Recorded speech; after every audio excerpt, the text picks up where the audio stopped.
నేటి నుంచి పార్లమెంట్ శీతాకాల సమావేశాలు ప్రారంభం కానున్నాయి. సెలవు దినాలు మినహాయించి ఈ నెల 19 వరకు మొత్తం 15 రోజులు సమావేశాలు జరగనున్నాయి. కాగా ఈ సమావేశాలు వాడివేడిగా సాగే సూచనలు కనిపిస్తున్నాయి. బీహార్లో భారీ విజయంతో దూకుడు మీదున్న అధికార పక్షం ఒకవైపు ఓటర్ల జాబితాల ప్రత్యేక సవరణ, ఢిల్లీ పేలుళ్లు, వాయు కాలుష్యం, అదానీ కంపెనీలో ఎల్ఐసి పెట్టుబడులు వంటి అంశాలపై నిలదీసేందుకు ప్రతిపక్షం మరోవైపు సమావేశాలకు సిద్దమయ్యాయి.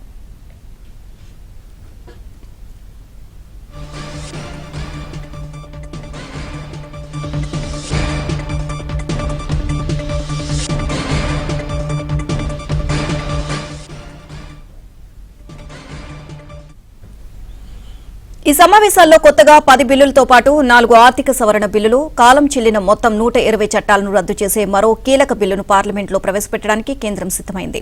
ప్రధానంగా అణుశక్తి, ఉన్నత విద్యా కమిషన్ ఏర్పాటు, కార్పొరేట్ బీమా, సెక్యూరిటీస్ మార్కెట్స్ కోడ్, జాతీయ రహదారులు, మధ్యవర్తిత్వం, రాజ్య చట్టాల సవరణ బిల్లులు ఉన్నాయి.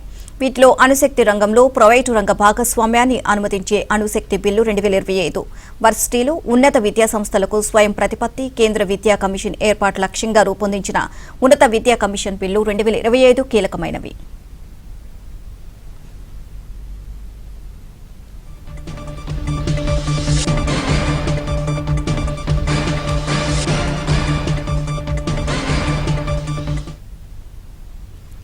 ఇదే అంశానికి సంబంధించి మరిన్ని అప్డేట్స్ మా ఢిల్లీ బ్యూరో చీఫ్ కృష్ణని అడిగి తెలుసుకుందాం. కృష్ణ, పార్లమెంట్ శీతాకాల సమావేశాలు ఏ విధంగా జరగనున్నాయి? సో అటు విపక్షాలు ప్రతిపక్షాలు ఏ విధంగా సన్నద్దమయ్యాయి? Good morning Neelima. ఈ రోజు నుంచి పార్లమెంట్ శీతాకాల సమావేశాలు ప్రారంభం కాబోతున్నాయి. మరికొద్దిసేపట్లో పార్లమెంట్ ప్రారంభోత్సవానికి ముందు ఏదైతే యథాతథంగా ప్రతిసారి కూడా ప్రధాని మోదీ ఈ యొక్క ప్రజలను ఉద్దేశించి మాట్లాడతారు, అదేవిధంగా ఎంపీలను ఉద్దేశించి కూడా మాట్లాడతారు.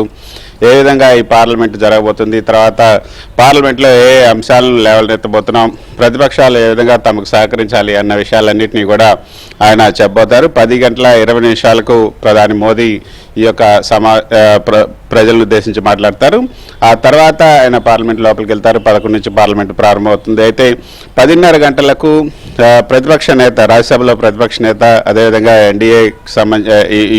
ఇండియా కూటమికి సంబంధించినటువంటి నేతలంతా కూడా ఖర్గే కార్యాలయంలో సమావేశం అవుతున్నారు. ఆ ఖర్గే కార్యాలయంలో సమావేశంలో ఈ పార్లమెంట్ సమావేశాల్లో అనుసరించాల్సినటువంటి వ్యూహం పైన వారంతా ఇండియా కూటమి నేతలంతా చర్చించబోతున్నారు. అయితే నిన్న జరిగినటువంటి అఖిలపక్ష సమావేశంలో బ్రాడ్గా ఒక కన్సెన్సస్కి వచ్చారు. పార్లమెంట్ సమావేశాలను అయితే సజావుగా జరిపేందుకు ప్రతిపక్షాలు సహకరించాలని అధికార పార్టీ కోరినప్పుడు తాము కోరినటువంటి అంశాలపైన చర్చకు అనుమతిస్తే ఖచ్చితంగా మేము అనుమతిస్తామని కూడా నిన్న ప్రతిపక్షాలకు సంబంధించినటువంటి నేతలంతా కూడా చెప్పడం జరిగింది. మొత్తం 19వ తారీఖు వరకు జరుగుతుంది. 15 రోజుల పాటు ఈ యొక్క సమావేశాలు జరగబోతున్నాయి. ఈ 15 రోజుల పాటు 15 ముఖ్యమైనటువంటి బిల్లును కూడా ప్రవేశపెట్టబోతున్నారు. అందులో అణుశక్తికి సంబంధించినటువంటి బిల్లు, అణుశక్తి ఉత్పత్తికి సంబంధించి ప్రైవేట్ పార్ట్నర్షిప్ కూడా ఈసారి తీసుకురాబోతున్నారు. దానికి సంబంధించినటువంటి ముఖ్యమైనటువంటి బిల్లును ఈసారి తీసుకురాబోతున్నారు. దీంతో పాటు కొన్ని ముఖ్యమైనటువంటి బిల్లు, ఇంతకుముందు ఏదైతే సెలెక్ట్ కమిటీలకు పంపించినటువంటి బిల్లులు ఏవైతే ఉన్నాయో వాటిని కూడా ఈసారి ప్రవేశపెట్టే అవకాశం ఉంది. సో మొత్తానికైతే 10 అయితే ఎజెండాలో ఉన్నాయి. ఒక 4-5 ఎజెండాలో లేని బిల్లులను కూడా ప్రవేశపెట్టే అవకాశం ఉన్నట్లుగా తెలుస్తుంది. ఎందుకంటే చండీగఢ్ను కేంద్రపాలిత ప్రాంతంగా ఉన్నప్పటికీ కూడా దాన్ని రాష్ట్రపతి అధికారంలోకి తీసుకొచ్చేందుకు ఒక బిల్లును ప్రవేశపెట్టాలని ముందు భావించారు. కానీ దానికి పంజాబ్ ప్రభుత్వం, అదేవిధంగా ప్రతిపక్ష పార్టీల నుంచి తీవ్ర నిరసన వెల్లువెత్తిన నేపథ్యంలో ఆ బిల్లును తాత్కాలికంగా పక్కన పెట్టారని చెప్తున్నారు. కానీ చివరి నిమిషంలో ఆ బిల్లును కూడా తీసుకొచ్చే అవకాశం ఉన్నట్లుగా తెలుస్తుంది.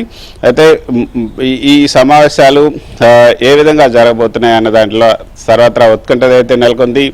సార్, ఏదైతే ఈ యొక్క స్పెషల్ ఇంటెన్సివ్ రివిజన్కి సంబంధించి ప్రస్తుతం 12 రాష్ట్రాల్లో జరుగుతున్నటువంటి ఈ యొక్క ఎలక్షన్ కమిషన్ ఈ ప్రక్రియ ఏదైతే ఉందో దాన్ని ప్రతిపక్షాలన్నీ తీవ్రంగా వ్యతిరేకిస్తున్నాయి. కొన్ని రాష్ట్రాలు అయితే తమిళనాడు, పశ్చిమ బెంగాల్, కేరళతో సహా కొన్ని రాష్ట్రాలు సుప్రీంకోర్టులో కూడా సవాల్ చేశాయి. దీనికి సంబంధించి సుప్రీంకోర్టు ఎలక్షన్ కమిషన్ కూడా నోటీసులు ఇచ్చింది.